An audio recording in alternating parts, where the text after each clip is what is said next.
Olá, bom dia, paz do Senhor, como vocês estão, como tem passado? Hoje foi o dia que o Senhor fez, vamos nos alegrar e nos regozijar nele. Hoje nós vamos continuar o nosso devocional semanal que a gente está fazendo por esse livro, Amando a Deus.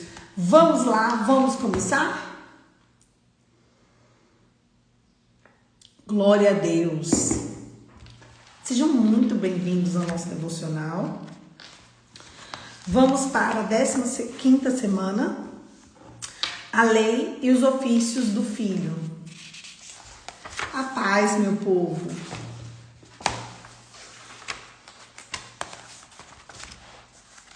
Décima quinta semana. A lei e os ofícios do filho. A lei do Senhor é perfeita e restaura a alma. Salmo 19, 7.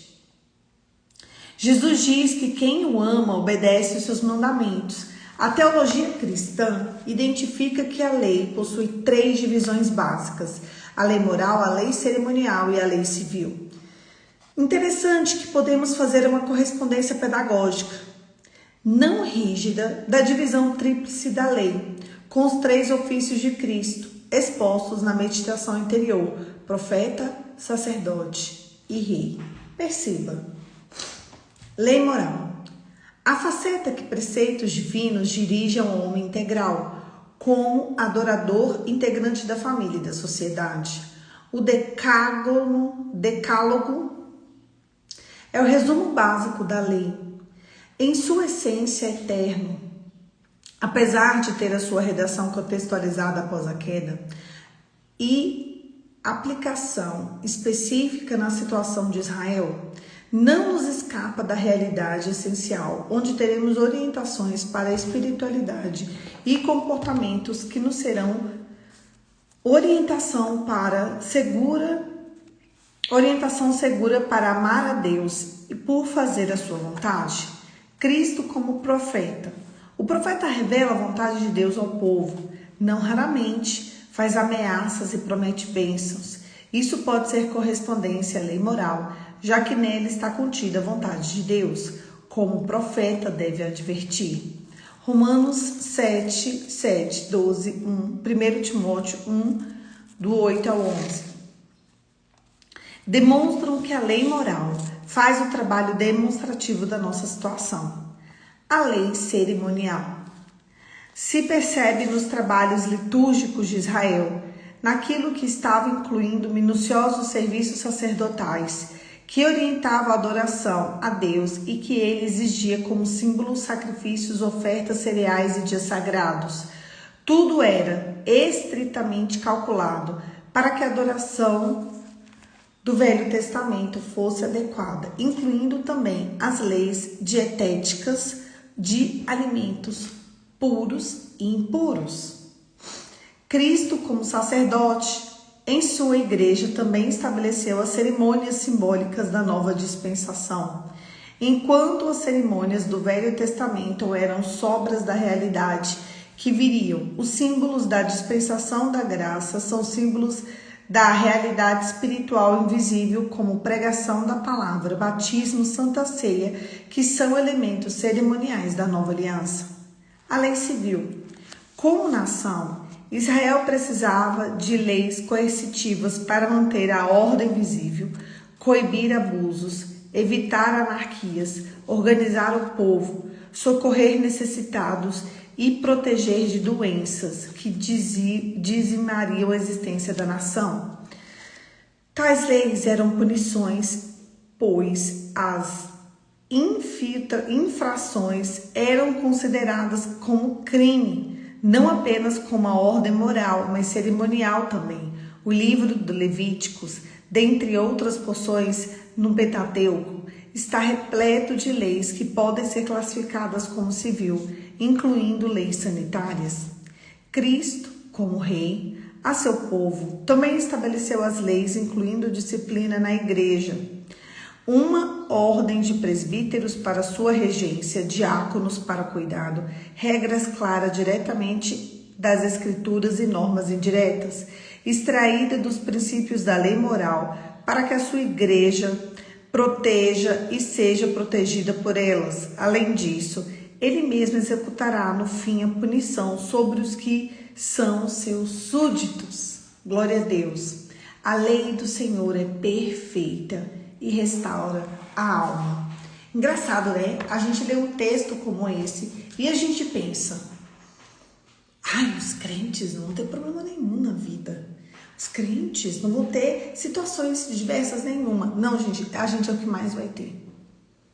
Se a gente não tivesse, a gente não precisaria de ter a alma restaurada. A lei do Senhor é perfeita e ela restaura a nossa alma. A questão é o quanto você está inclinado a ter a sua alma restaurada pela lei do Senhor. O quanto você quer se envolver intimamente com a lei do Senhor, dia e noite. Eu estava vendo Reels ontem de uma italiana e ela me disse o seguinte, que ela veio para o Brasil e ela está morando aqui no Brasil. E ela estava mostrando antes e depois dela de estar com Deus no dia a dia. Ela disse que lá na Itália, ela falou assim, vocês acham que porque na Itália tem um Vaticano, que as pessoas querem Deus, as pessoas não acreditam em Deus. Eu não tenho nenhum amigo italiano que acredita em Deus. Aí ela estava mostrando os antes e depois dela de Deus, de acreditar em Deus, de viver com Deus, de se conectar com Deus. E ela só conseguiu essa conexão aqui no Brasil. Vocês acreditam? Ela disse que os italianos vivem como se, a maioria deles, né? Vivem como se não existisse a Deus. E no domingo eles vão à missa. Eles não contam com Deus pra nada. E por uma questão social, no domingo eles vão à missa. E ela disse que ela não, que ela sempre acreditou em Deus.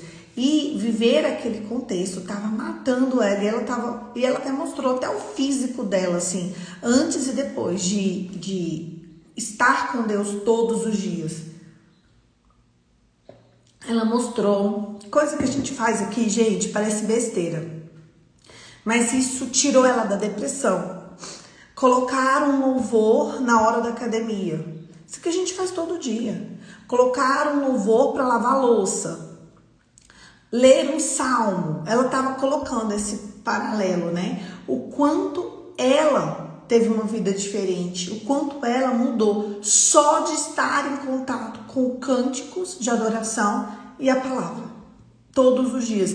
E ela disse que ela só conseguiu vivenciar essa realidade quando ela arrumou a mochilinha dela, veio embora para o Brasil. Isso é muito sério, sabia? Nós temos um envolvimento com o Espírito Santo que, vocês acreditem, vai ser espalhado para os 4 cantos dessa terra. Porque o brasileiro, ele é intenso. E nós, quando a gente adora, a gente adora. Quando a gente ama. Só que eu quero te fazer uma pergunta. Se uma estrangeira saiu do país dela e veio para o Brasil buscando ouvir a Deus, por que é que você, aqui no teu país, não busca ouvir a Deus todos os dias e meditar na lei do Senhor de dia e de noite, de dia e de noite, e permitir que a palavra restaure a sua alma? Sabe o que falta pra gente? Vivenciar esses textos, conhecê-lo e seguir e conhecê-lo, em conhecê-lo. Conhecer Jesus e prosseguir, porque a gente até conhece, só que no meio do caminho a gente dá uma estacionada, e é aí que o diabo entra na nossa vida como uma brechinha, e como se Deus não fosse a coisa mais importante da nossa alma.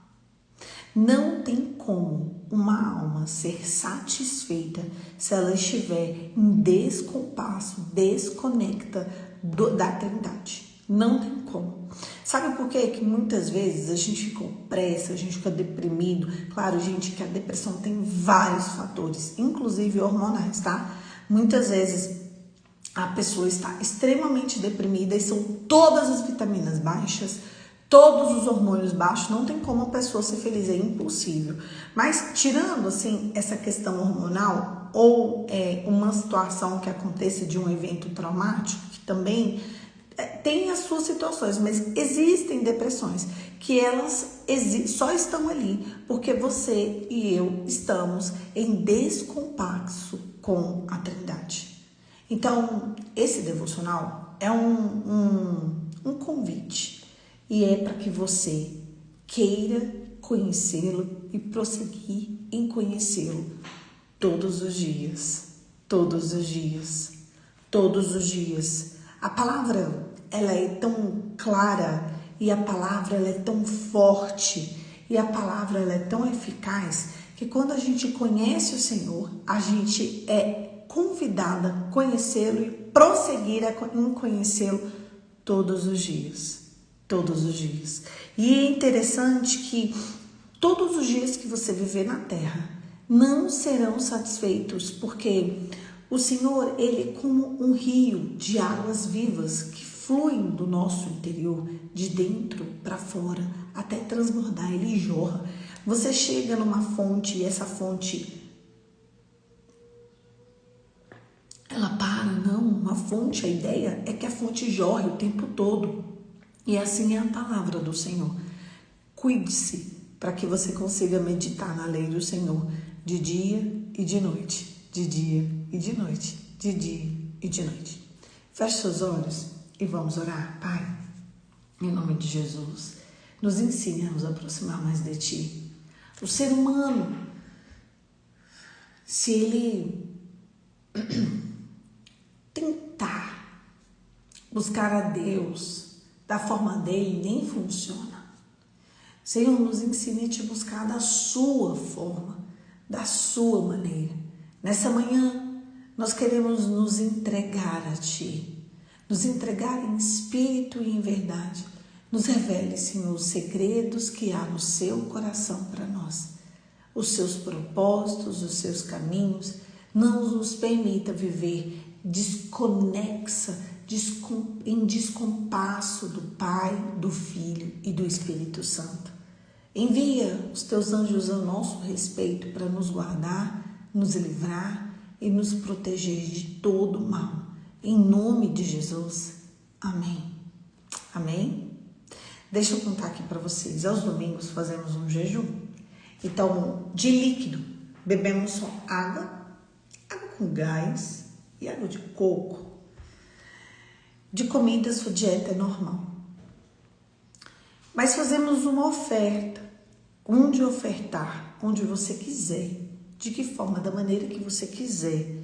Qual o valor? O valor da idade que você vai fazer esse ano. Pode ser entre centavos e milhões de reais. Você vai de acordo com a sua situação financeira. Pode ser no altar da sua igreja. Pode ser para uma pessoa que precise. Pode ser para uma pessoa que te inspire. Só não deixe de ofertar. Amém?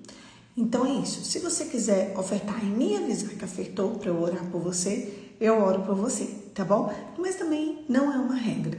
Eu só quero que o seu coração esteja inclinado a fazer algo para o reino de Deus. Amém? Um beijo, Deus te abençoe e até a semana que vem, se Deus quiser.